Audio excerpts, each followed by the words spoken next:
Davis. This is Detective Stanley. We're here to question you about the multiple homicides at Juliet's tomb last evening. But let me warn you, I'm in a crap mood.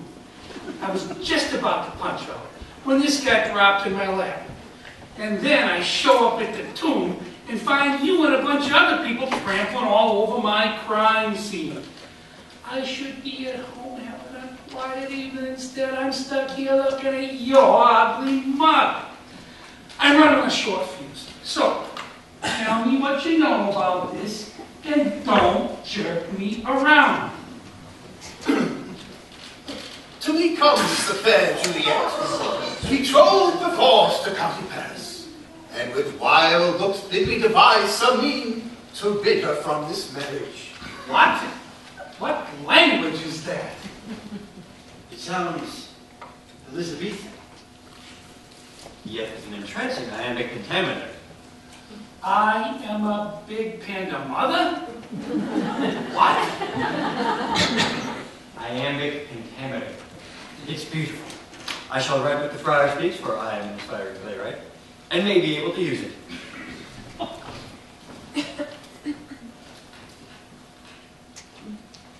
Meantime, I writ to Romeo that he should hither come as this dire night to help to take her from... English, friar, speak English.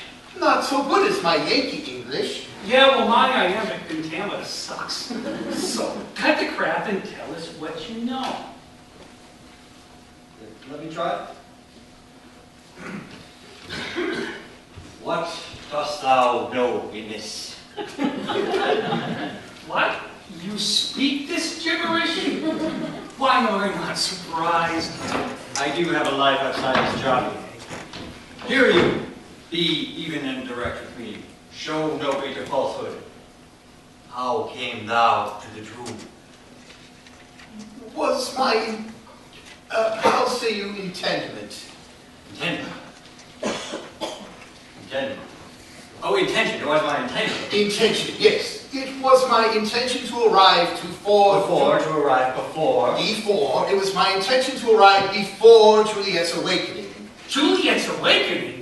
Juliet's dead, you moron. She died 2 days ago in her home. Your ears are so fortified against my story. Nay, hear you. I'm telling yous guys that Juliet was not dead. She was only asleep. Asleep? We have a death certificate signed by the coroner. This was all a grave robbery gone bad, wasn't it, Friar? You and a bunch of other numbskulls got together and decided to rob the tomb. But when you got there, you started fighting over the score, and 2 of you ended up dead. He says you're a thief, a prig. He says you filched her jewelry. Nay! And as if robbing dead bodies wasn't enough, one of you sickos went and stabbed her. Desecration of a corpse. Germans hate that. He heralds me with fear, with such marvelous distemper. He fixes his eyes upon me most constantly.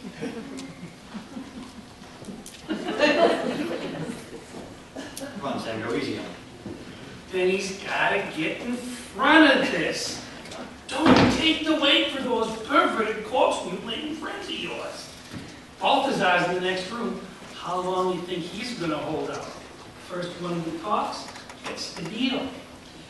Make good your words, Friar, and answer us to what we ask. In the way of caution, make you a wholesome answer. Oh, cursed spite! From my lips the true dissent. Then thy serious hearing to what I unfold. Not dead was the fair Juliet named, asleep by force of sleeping potion. Sleeping potion? You mean like NyQuil? My own potion, which wrought upon her the borrowed likeness of death for 42 hours. What's he saying? Simulates death for 42 hours. Why'd you give it to him? I mean, why gave you her it? For if not, would she be the author of her own death? She was threatening to commit suicide. He was trying to save her life. Yeah, and how did that work out for you? Why was she to do violence upon herself? For betrothed was she by her parents to County Paris. She was being forced to marry Count Paris. Would that be Paris Michael Aeschylus, one of the guys we found dead in the tomb?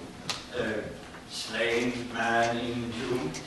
Oh, yes! He was run through with a sword. What do you know about that?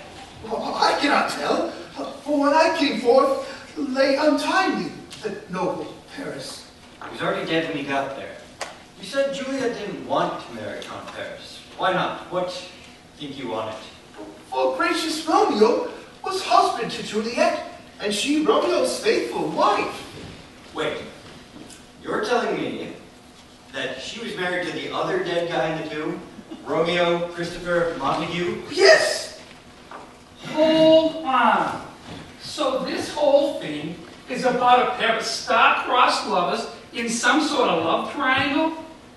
That's so cliche. How came Romeo to be part of it? Ere the time I came to found so, as it seems, by self did Romeo take his life. What's he saying? He says he thinks Romeo committed suicide. Try to keep up. He said poison was the cause of death. Gave you poison to Romeo? Nay! Did you give him the sleeping potion? He's going to be mighty pissed to wake up in 42 hours and find out that the coroner did an invasive autopsy. No Friar get a warrant out for Romeo's arrest. He was the primary suspect in the murder of Juliet's cousin, one Tybalt Bradley Capulet. And now we learn that Juliet was secretly married to her cousin's murderer. You just can't make this stuff up. Did you know that Romeo's mother was so distraught that he was on the lam, she died last night out of grief? This little love triangle of yours has gotten more death than the plague. He doesn't understand what you're saying. Oh, he understands. He understands just fine, don't you fret. I got this. What didn't thou see it when thou got it to thine graveyard? There did I discover Balthazar asleep. Asleep? Balthazar was asleepathin in thine graveyard? Are you told in my way? 'Tis so, 'tis so. And why was Balthazar there? For Balthazar be servant, man to Romeo, but sent away for Romeo to behold his lady's face, and to take thence from her finger a precious ring. Ha! Now we're getting it somewhere. So, Romeo wasn't there to steal Juliet's jewelry. This is a great robbery gone bad. And this was all Romeo's idea, and he opened the tomb? No, torch to fall burneth in the castle's monument. Hold it on! Are you saying then that there was somebody else who was already in the tomb when you got there? This tomb sees more traffic than Rosalind's bedroom. Keep it going. What did you see it? What is this blood that stains the stony entrance of this tomb? Why are these bloody swords lying here, abandoned by their masters? Inside I look. Oh, Romeo! Oh, he's pale. What? Who else? Paris too, and he's covered in blood. Ah, the lady moves. Wait!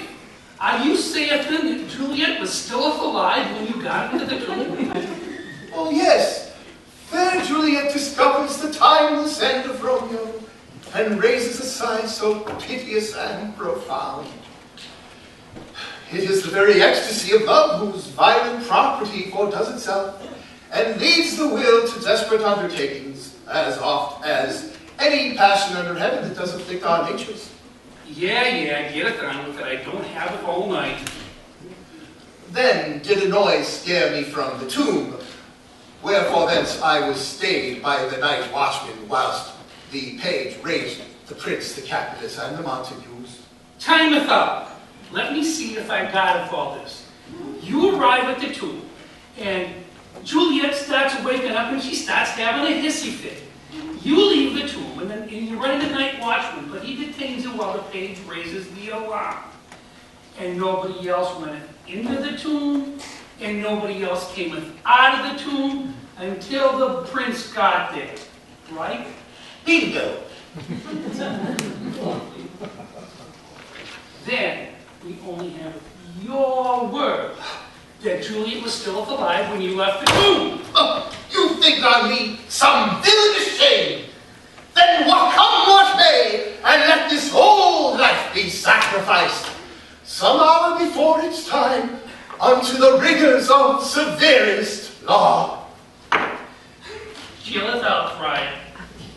We don't think you're guilty. Fear us not. Juliet died of a knife wound that appeared to be self-inflicted, and the only fingerprints on it belonged to her and to Romeo. There was blood all over the place, but there were no traces on you, and her body was still warm, which supports her statement that she hadn't died 2 days ago. According to the page's statement, Romeo got into a tussle with Paris, which is why he ran off to get the night watchman. The crime scene investigators concluded that Romeo killed Paris and then drank from a vial of poison. Sorry to put you through all this, but we need confirmation of what went down, and we need you to fill in a few missing details. You're free to go, but please don't leave the Verona city limits until this is all wrapped up. For their deaths, no wind of blame shall breathe. Fare thee well, and I pray you haste in this. Okie dokie.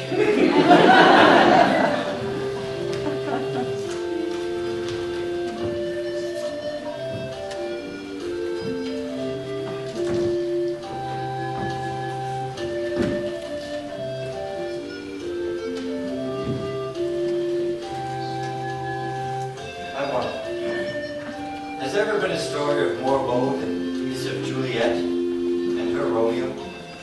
What is it with you, Bill? You still having delusions of becoming some sort of world-famous playwright? Well, this is my big chance. The prior stories are gold mine. It'll make a great tragedy. Yeah, but don't you writers consider it bad form to take someone else's story and pass it off as your own? Much ado about nothing.